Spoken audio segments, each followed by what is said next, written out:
कामचोर बहू। कांता बहन की 2 बहुएं थी, बड़ी कल्पना और छोटी प्रिया। कल्पना का जैसा नाम वैसा ही काम।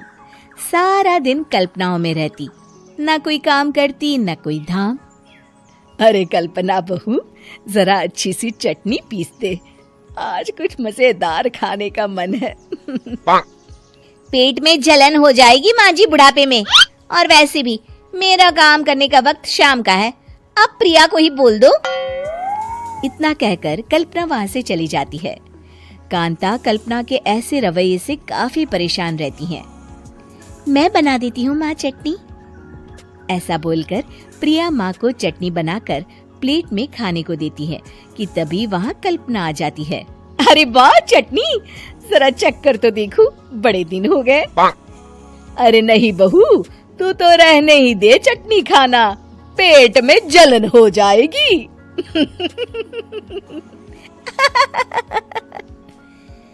इतना कहकर कांता और प्रिया दोनों हंसने लगते हैं। कल्पना सारा दिन या तो मोबाइल में यूट्यूब देखती या फिर सोती रहती। उसका कमरा भी बिखरा और गंदा रहता। एक दिन कल्पना का पति अशोक उससे कहता है, अरे कल्पना, जानवर भी उस जगह को साफ कर लेता है जहाँ वो बैठता है, तुम तो इंसान हो, कैसे इतने गंदे कमरे में रह लेती हो? देखो सारा सामान यहाँ वहाँ बिखरा पड़ा है। ज्यादा अपनी माँ का बोल ना बोलो। हाँ, कमरा तुम्हारा भी तो है, गंदा लग रहा है तो साफ कर लो। पता नहीं तुम्हारे साथ मैं कैसे जिंदगी बिताऊंगा। इतना कहकर अशोक वहाँ से चला जाता है। कल्पना बस खाना खाने कमरे से बाहर आती और फिर से कमरे में चली जाती। इससे कांता बहन काफी परेशान रहती। एक दिन प्रिया कांता से कहती है, माँ, मैं सारा दिन काम करके थक जाती हूँ, आप कल्पना दीदी से कहिए ना कि सुबह और शाम का काम बांट ले। मैं तो अब सिर्फ एक वक्त का ही काम करूँगी। हाँ। अरे तू वो भी ना करना, एक बहू तो कामचोर थी ही, दूसरी भी आ गई काम ना करने के बहाने लेकर। तभी वहाँ प्रिया का पति रमेश आ जाता है। माँ, मैं देख रहा हूँ भाभी कोई काम नहीं करती, प्रिया सारा दिन घर और रसोई का काम करती है, अब कुछ करो ना माँ। कांता मन में कुछ सोचती है और कल्पना के पास जाती है। कल्पना फोन पर मेकअप करना देख रही होती है। कल्पना, तुम सारा दिन बस मोबाइल देखती हो, घर का कोई काम भी कर लिया करो। प्रिया सारा दिन काम करके थक जाती है। आज से मैंने फैसला किया है, एक वक्त का काम तुम करोगी, सुबह का खाना तुम बनाओगी और रात का प्रिया। आप लोगों ने काम को हवा बना रखा है। अरे पता नहीं थोड़ा सा ज्यादा काम करने में आप लोग घबरा क्यों जाते हैं। और हाँ, बहुत ज्यादा प्रिया की तारीफ मत करिए मेरे सामने, बड़ी बहू तो मैं ही रहूंगी। मैं कुछ नहीं जानती, कल सुबह मुझे वक्त से खाना चाहिए, रसोई में आ जाना, वरना कल से तुझे खाना नहीं मिलेगा। अगली सुबह कल्पना रसोई में नहीं आती है। वो देर से सोकर उठती है और बाहर आकर कहती है, अरे भूख लगी है, आज खाने में क्या है? इतनी देर हो गई, आज किसी ने मुझे उठाया भी नहीं, पता नहीं कहाँ है सब। कल्पना को घर में कोई नहीं दिखता। वो रसोई की तरफ जाती है जहाँ बड़ा सा ताला लगा होता है। अरे रसोई में ताला! ओ, मैं तो भूल ही गई थी।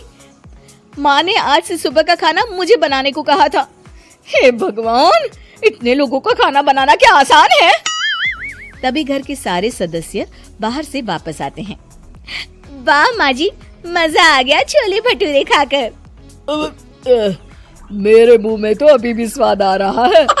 अरे कल्पना, तेरे भरोसे रहते तो हम तो भूखे ही रह जाते। कल्पना को बहुत गुस्सा आ जाता है। अब बहुत हो गया, आज से मैं अपनी रसोई अलग कर रही हूँ, मैं अपना खाना खुद बना लिया करूंगी। कल्पना अपनी रसोई अलग कर लेती है, पर आए दिन उसका देर से उठना और काम न करने की आदत से वो भूखी ही रह जाती थी। उसी के सामने घर के लोग अच्छे अच्छे पकवान खाते और कामचोर कल्पना को जैसे तैसे ही खाना बनाकर खाना पड़ता। पर एक दिन तो हद ही हो गई। माँ, दीदी आज सुबह से कमरे से बाहर नहीं निकली, हमें जाकर देखना चाहिए। सो रही होगी कामचोर कहीं की, पर तुम कहती हो तो चलो देख लेते हैं उसे। कल्पना कमरे में पेट पकड़कर बैठी होती है। हाय मेरा दर्द, पेट दर्द के मारे मर रही हूं मैं।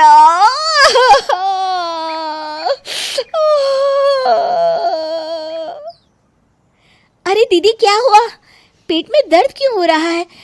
डॉक्टर को दिखाया आपने? माँ, कल्पना खड़ी होती है और माँ जी के पास आती है।